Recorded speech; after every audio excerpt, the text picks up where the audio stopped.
to the VDRA for having us along to talk. No pressure with that introduction, but it is a really good opportunity to speak to you all. And we'll be talking about solutions, but we'll also be talking about making sure we've got the problem described appropriately as part of the work here. So what we have is an overview of recent CFA research into bushfire response operations, maybe a little bit dark on the text there. But as Matt said, part of the CFA research and development team, and that puts us in a reasonably unique position to be able to have a foot in both camps to some extent. So we have, for the most part, research backgrounds in various disciplines, mine being sort of fire weather and fire meteorology, but really lucky to have a really strong team around a few different focuses, one of which is operations, and this word operations, which we'll throw around a little bit. I really rely heavily on moving images and pictures and things like this to make it encapsulating, but what do we think of when we think about bushfire operations, right? It's sort of like we're containing fires, and anyone who's ever worked with things like our fire models knows it's really hard to capture suppression in the way we model fires, right? So unlike a flood or an earthquake or different natural hazards, we have this thing where we can interact with the fire, right? We can sort of change the outcome as it's unfolding. Or at least that's the perspective that we have, and it does work. It really does work. We are able to achieve a lot by suppressing fires and doing work on these events. And this is a bit of footage from the Grampians fire, so the Gary Word landscape in Western Victoria, which does remind me as well, I should stop, I meant at the start to say that this is very much like a Western perspective of fire and fire science, right?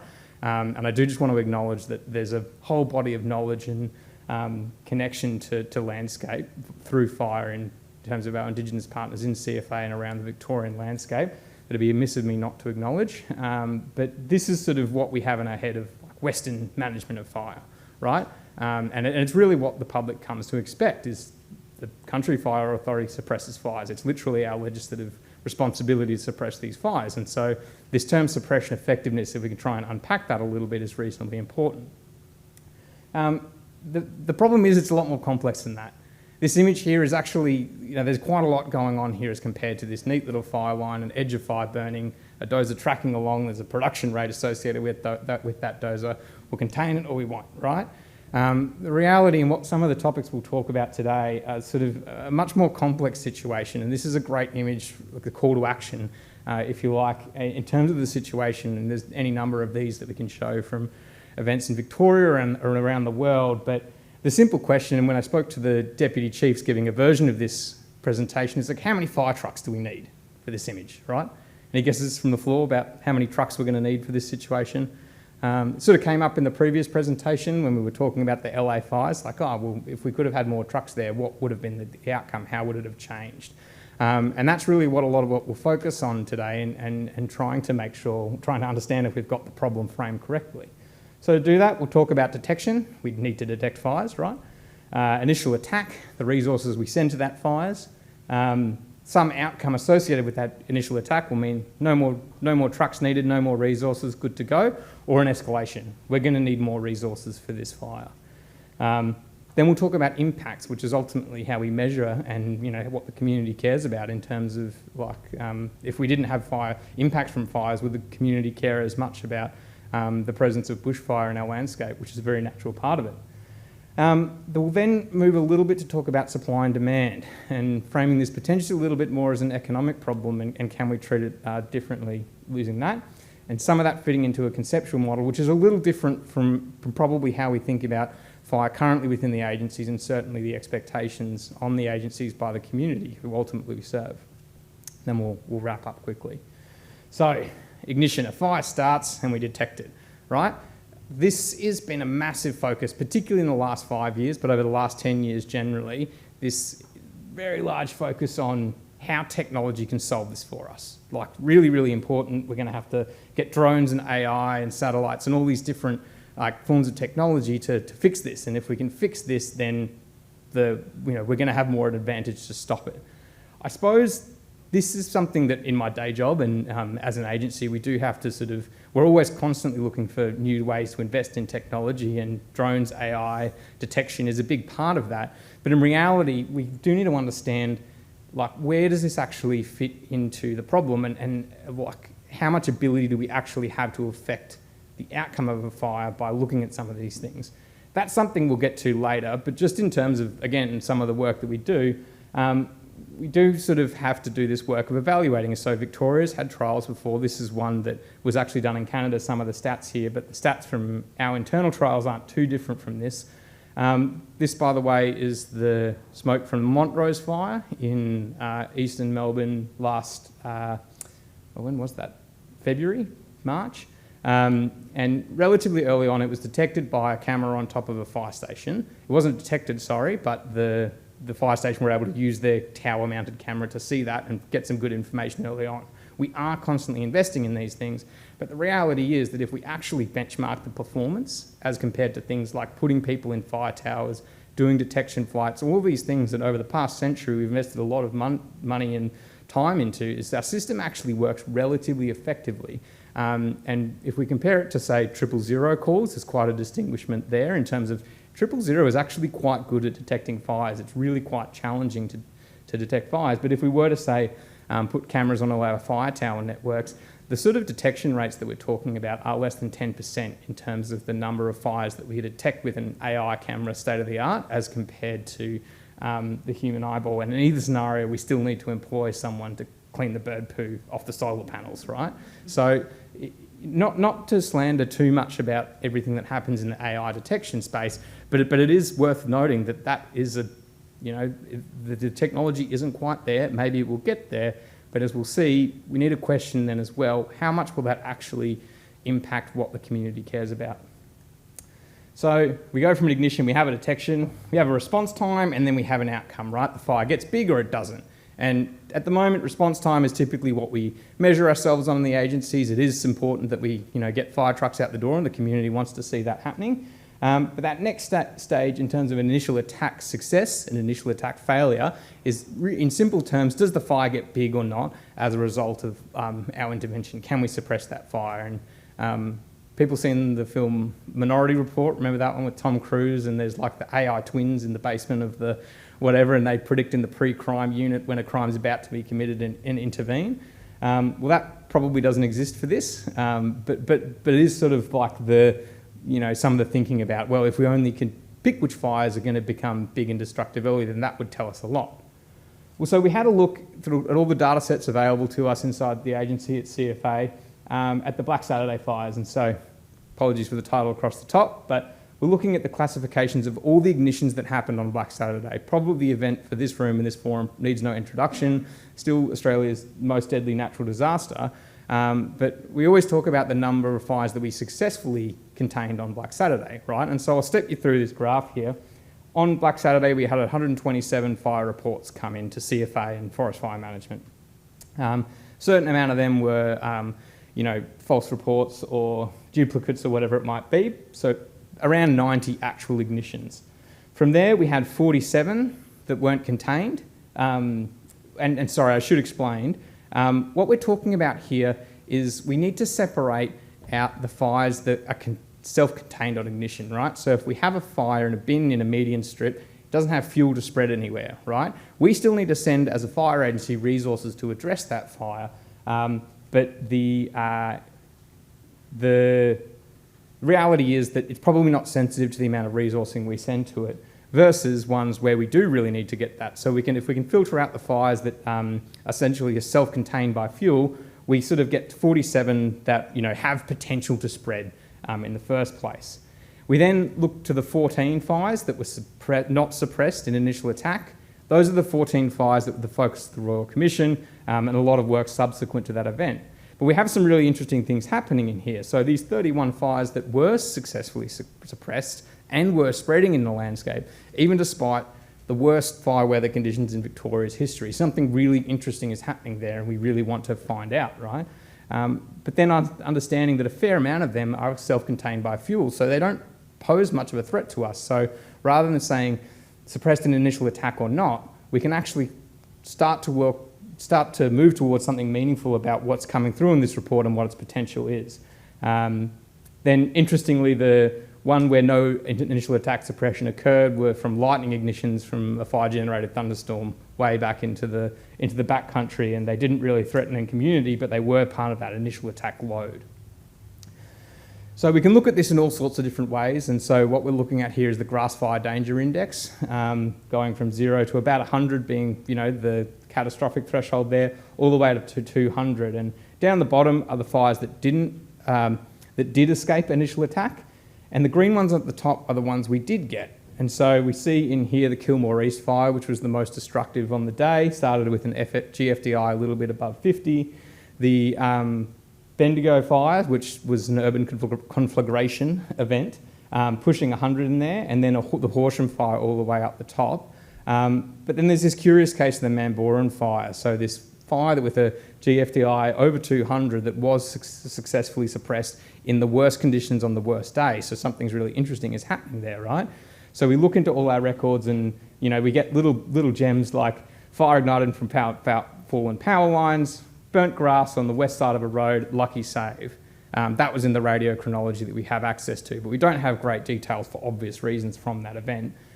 But if we look to a simulation of that, what we're looking at on the right-hand side here is a simulation of the Kilmore East fire, so again, the most destructive on the day, and real-time, minute for minute, a simulation of this fire that was successfully suppressed in those conditions. It was right around the timing of the wind change, so you had this situation where, had that fire spread, it would have been really quickly turned into the flank would have turned into a front, and it's really, we can say pretty confidently, it would have been a major interface disaster had it unfolded, but something just went right there. Combination of what the fuels were on the ground, the timing of the resources, whatever it might be, a really quite significant story, particularly when we consider that with context. Sorry, this is Werribee in the centre here, I should mention as well. So, what about this modelling, right? What about this, our ability to predict this? And we've got a paper that's pretty close to being published here, but essentially our models are pretty good at predicting which days are going to be really hard to suppress fires, but within that day, our models don't perform well enough out of any of the published models at the moment. They don't tell us within that day which fire is likely to escape initial attack or not, which is really important because that's the information we'd know to triage, right? If we knew that, we could change our resourcing accordingly. So what about the resourcing requirements of this? And we've been doing a little bit of work that was based off some study that was done for the US Forest Service to figure out their large air tanker effectiveness. So these really big planes that drop a huge amount of retardant, they wanted to figure out what's the optimal configuration of that fleet between the different airframes available. And so the RAND Corporation put together this framework that we're starting to adapt for some of these fires. So first instance, we have category 0, right? And this is what I was talking about with this self-contained by fuel scenario. Yes, the fire agency needs to respond, and yes, there might be some assistance required, but from a spreading fire perspective, it's probably just something we need to filter out because it's really it's not relevant how many extra resources that it needs. Category 1 is a fire that the default resourcing we send to it will be enough to contain that. So whether that includes aircraft or not, but in country Victoria, in summer, it's usually about the first 5 trucks that arrive there from when that 000 call is made to when the trucks arrive on scene. It's going to be sufficient to contain that, and it's not going to require surge resources. And we compare that to category 2, which is sensitive to the surge resources, right? So those extra 2 trucks or that extra helicopter drop or whatever it might be was really important for the containment of initial attack versus the category 3 here. Now this is sort of a little novel because I'll say that this category 3 is a category that's actually insensitive to the resources we send to it from the perspective of initial attack, right? So that fire, and there's cases from the Black Saturday event, fires that would have escaped initial attack regardless of the first resources we sent to them. In reality, these fires are incredibly resource intensive, right? They require huge amounts of resourcing for saving houses and people, but the point is the initial attack, that containment part of it, it's insensitive to those from a demand perspective. So then we've had a little bit of a look at the data from the last 5 years, and this is sort of a method that's in development to figure out what these percentages are. But around 80% of our fires in Victoria sit in this category 0 category, right? Still really important that we attend them from an agency perspective, but ultimately not, it doesn't really matter exactly what we send to it. About 15% sit in that category 1, so the default resources are enough. And then we're getting down to the pointy end, and so 2.5% are in that category 2, where actually, if we're going to contain it inside the first shift, the first 24 hours, whatever it might be, it's about 2.5%, which leads us with 0.5% in this category 3, right? So this is a very small sample of fires, but we do probably need to acknowledge that they exist, right? And again, it's not about these category 3 fires. They're the most demanding fires in Victoria's fire geography, but they are a very, very small percentage of the fires we respond to. So we can look at these through different situations. So we're looking at a sort of a wet summer in 2022 here, sort of a dry summer on a day without much wind in the centre, and on the 13th of February down the end here in 2024. This is the day in which the township of Pomona was impacted, and we can see that even under those conditions, we're talking about a really small proportion of fires that are in that second or third category, but the fire load, all the work that's happening around the state from a CFA perspective, still really important there. So won't dwell too much up on this, but we are starting to unpack and figure out how that might break down between different sort of fire weather contexts. The next one I'll have a look at is this category 2, right? So this category where we are sensitive to the surge resources. Maybe we just could have got it if things were a little different. We'll have a look from the 17th of December last year, so just approaching about 12 months ago, and from the, again, the Gary Word landscape, so the Grampians National Park in Western Victoria. And I'll just explain what we're looking at here. You'll see the triangles pop up throughout the day. Those are the fires as they were being reported to the fire agencies. Red means it's not yet under control. Orange means it's now under control. We'll then be showing CFA resources in the purple, forest fire management resources in the green, and aircraft as the little blue dots. They fly around really quickly, so they're reasonably obvious in there. We'll come to this in a second, but the 8 fires that shared a common resource pool, the Yarram Gap fire started at 13:40, so just after 1 p.m. or close to 2 p.m. on this date. And what we'll see is that if we were just responding to that fire, it might have been different, but it's really important the context around that fire. And so we'll start with this, and we'll just look at, there's a little fire. There was a start the day before, lightning band's gone through the evening before, and then we're starting in the morning. Then we have the Fields Track fire, which was successfully suppressed. Again, we can see all the little blue dots dancing around. The Child's Lane fire initially suppressed an initial attack. And then this Yarram Gap fire. This is the fire that went on to burn out approximately this half of the Grampians National Park. But just while it's paused at the end here, again, if we were just responding to this fire here, it might be not too bad. But we have 8 concurrent ignitions drawing from the common resource pool there. So really quite important. And what we'll actually show is zoom in on the Yarram Gap fire, actually go back here because it's a bit busy. This is the first 30 minutes of the initial attack of the Yarram Gap fire. So reasonably unique in that we had this video generating or streaming helicopter over the top reasonably early, again, because there was all these fires happening in the area. And so we have footage from very early stage of this fire. And so we'll just go again here. What is it? The first 20 minutes through the 50 minutes after ignition. So what we're looking at here is the incipient fire very early on. We'll see our aircraft coming in, starting to do drops. I should say it's been sped up 16 times, so it's going to be maybe a little dizzying. But what we've seen is the drop across the front there. When the camera switches back to infrared in a second here, we'll see that retardant's working, right? It is holding the head of the fire, but we are starting getting these spots in here. And so we're sort of in that category 2 area right now. We are sensitive to if we had like the resources there, like that little video of the bulldozer in the first image, maybe we can contain this. But what we'll see in a second here is we'll see it come and do a little mapping run around the edge here. And then the camera will zoom out and a couple of things happen at once. The wind shifts a little bit and we get alignment to the slope, and you can see there'll be another drop that crosses the point, and this is again 30 minutes after the initial, well, it'll be 50 minutes after the fire's first been detected. and it's at this point where it's moved into a category 3. It's no longer suppressible from an initial attack perspective because of the time and space of suppressing it. So start to zoom out here.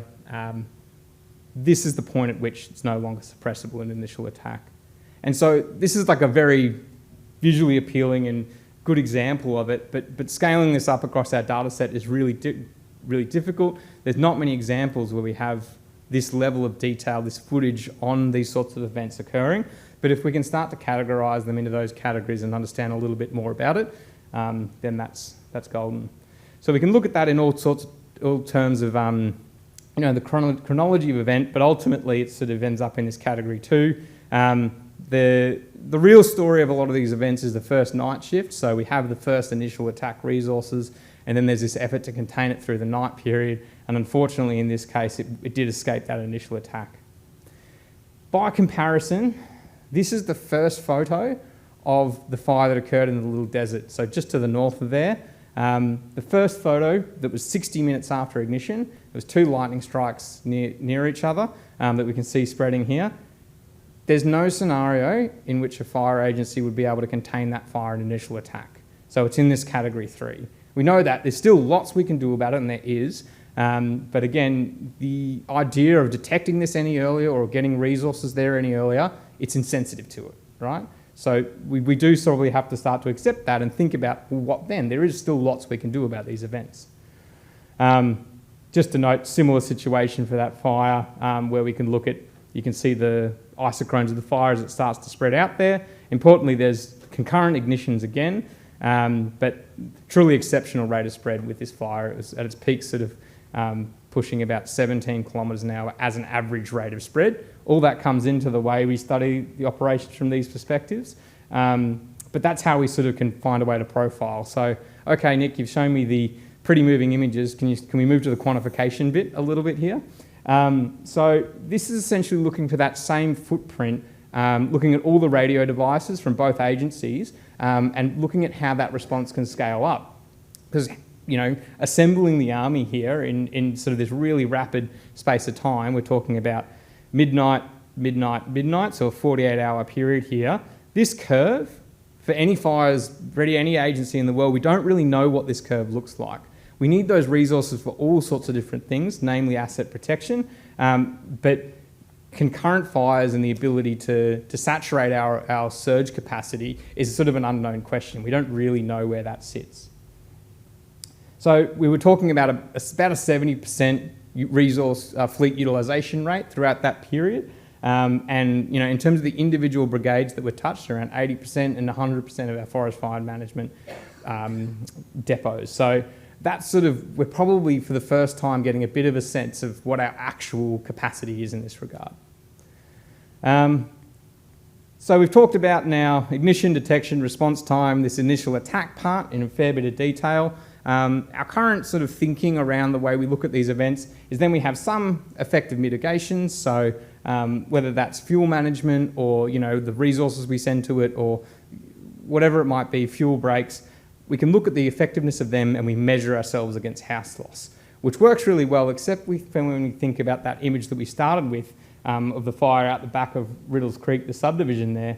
This scenario in which we go from ignition to detection to impacts really quickly. So we sort of shortcut everything in there, this detection, the initial attack. This, as we'll sort of see in the next few slides, is a really, really important phenomenon to us to start to understand because all of our traditional levers perform a little differently. And so what we've done is to look through, there's a data set in the US that sort of looks at all the situation reports and it goes from 1999 to current.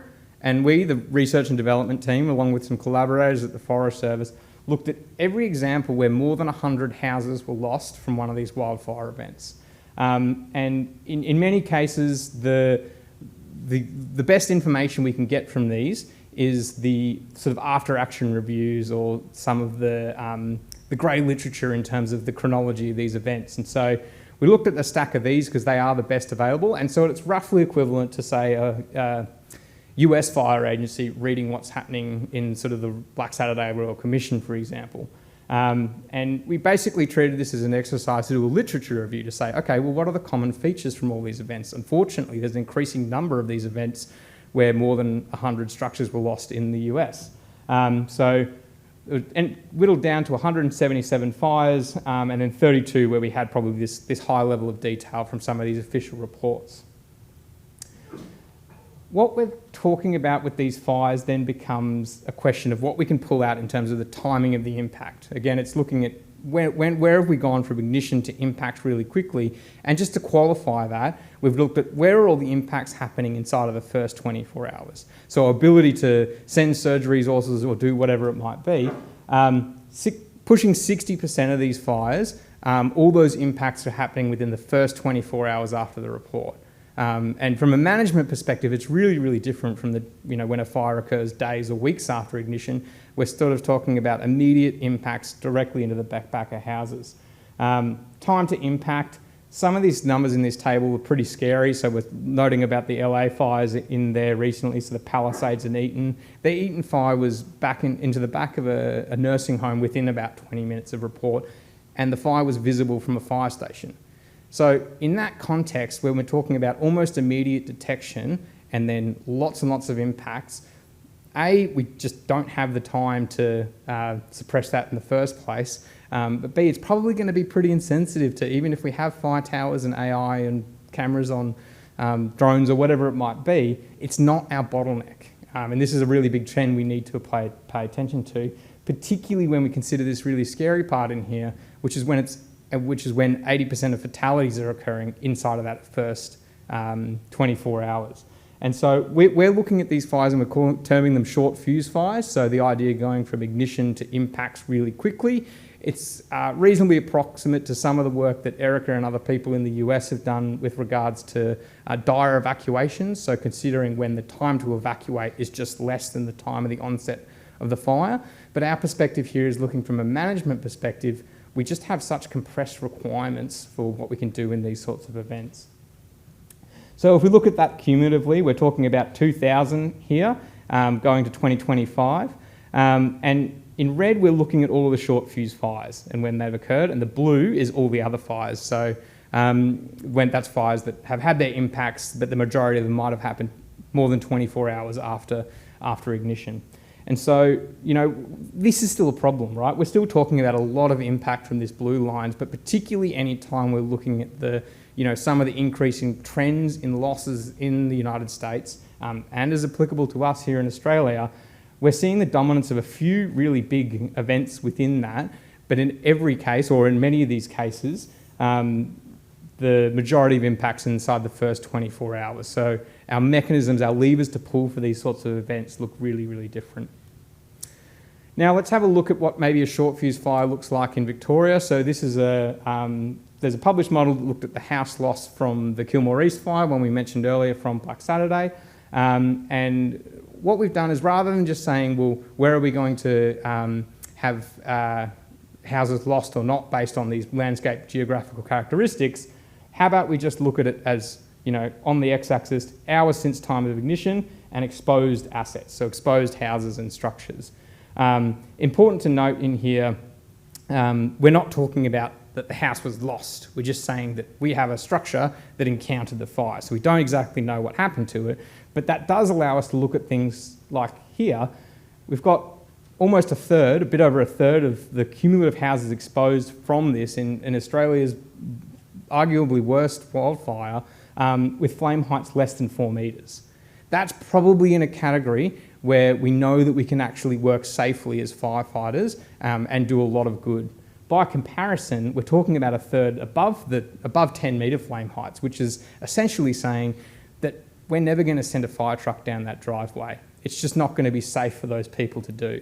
And so breaking that apart, this is not an imperfect model. The orange in here is just highlighting that there's a grey with any of this. And, if the fire started 2 kilometres down the road, those exposed houses might have changed quite considerably. But there is something happening here that we can start to unpack. In terms of, again, thinking about solutions and where we go to from here, we can actually start to profile our surge capacity. So I showed that image a minute ago from the Little Desert fire and our ability to scale up all those resources. we can sort of look at this on a bell curve in terms of looking at the number of tanker hours, i.e. the number of fire truck hours we can produce within a certain amount of events. So maybe we can start to constrain the supply part of it. That's not to say that tankers, like fire trucks in this case, are necessarily the bottleneck, but at least we know if we have this demand, maybe we can meet it with some amount of supply. We can look at, like I showed that image earlier of the moving dots around, we can do a zoomed in version of that, do very detailed analysis about what's happening at a fire, what the activities of those fire trucks were and aircraft, and come up with things like this, which is a sort of cumulative time, again, time since report on the x-axis here, but looking at all these different resources and what they're actually doing on the fire ground. So if we look at control in here is essentially this black. And so for our real events right now, we're actually not like spending the majority of our time on controlling the wildfire. We're doing things like asset protection, but also contingency. So setting up resources to be ready for if a containment effort doesn't work. This is not from I wouldn't call this like a particularly destructive fire, but we can actually start to identify from this where some of our bottlenecks might be, and if we can understand that, figure out where we need to invest and change our operations. So different way of showing the similar data, we're talking about 32% of time, about a third of the time we have on the fire ground is spent on containment. The rest of it's spent on all these other activities. So doing the work of asset protection is relatively small here, but we know for some of these big short fuse fires, that's the vast majority of what we're doing. Likewise, we can do it for aviation resources and figure out, well, is access to bottleneck actually our problem in here? Like, is the intel just figuring out where we need to drop? Or are these some of the considerations we need to look at in terms of the effectiveness of our operations? So we come back to our conceptual model here, and what we're essentially proposing is this time to asset exposure is a characteristic of the wildfire hazard, right? It's saying that rather than looking at intensity or fire size or spread or whatever it might be, time to asset exposure is probably the thing that an agency like CFA really wants to be paying attention to, because we can then put it in terms of supply and demand and actually look at our constraint here. Where is actually accessible to access and defend, or do we even have the opportunity to do it? Are we too preoccupied with rescuing and affecting life safety as opposed to house safety? Because even in all of this, there's still this assumption built into it that house and life loss are inherently linked. And we know that in some instances they are, but there's certainly instances where they're not as well. So that informs things like our land use planning and the statewide criteria for design capacity, like how many trucks do we need and how do we assemble them. But there's some requirements to be able to do this. And so understanding the sensitivity, like are we actually sensitive to routing? Is the ability for us to get there important for this or not? Or is it more important to understand our fire behaviour? We want to understand a model of structure loss. We do need that for profiling this. But does the structure loss actually depend more on where we put fire trucks? That's something that's been proposed in the literature, but we just haven't had the information to be able to understand it. So we are starting to be able to get to that a little bit. And more broadly, I'd probably characterise this as an agenda of research that seeks to quantify defensive firefighting. Within that is asset protection, so a truck parking at houses and saving them, sure, but again, the common themes that we saw from our review of the US fires is that's not actually what the resources were doing. They're supporting shelter in place and they're basically affecting rescues to reduce the impact of these big events. And a lot of this stuff can sound quite nihilistic in the way that it's looking at impacts, but in reality, that's the really important work that we need to understand to be able to reduce the impacts of these catastrophic events. So, to summarise, CFA is investing in better quantification of all this work and trying to find ways to communicate it. It's a challenging conversation to have, right? It's not something that I can get on the news and talk about, CFA doesn't have enough trucks or whatever. It's not about that conversation. It's trying to quantify where does the actual bottlenecks sit in this. And I've done all this presentation without actually showing anyone bowling a hose and actually doing the work, right? But there's this really important concept in all of this, which is in the safety science literature, it's work as imagined versus work as done. But in this context, it's suppression as imagined versus suppression as done. And I'm guilty of that. If I'm sitting in a control centre trying to imagine, what's happening on the fire ground, that's always going to be different to what's actually happening on the ground. But increasing the visibility of that across our sector is really, really important to be able to understand how we can reduce impacts to the community. And I suppose, the future research, there's quite a lot in here that was still work in progress type work. But there are policy implications to it, which I think as a disaster research community we need to navigate together. I will probably leave it there and open it for questions, but thanks so much for the opportunity to talk today. Thank you so much, Nick. Please join me in a round of applause.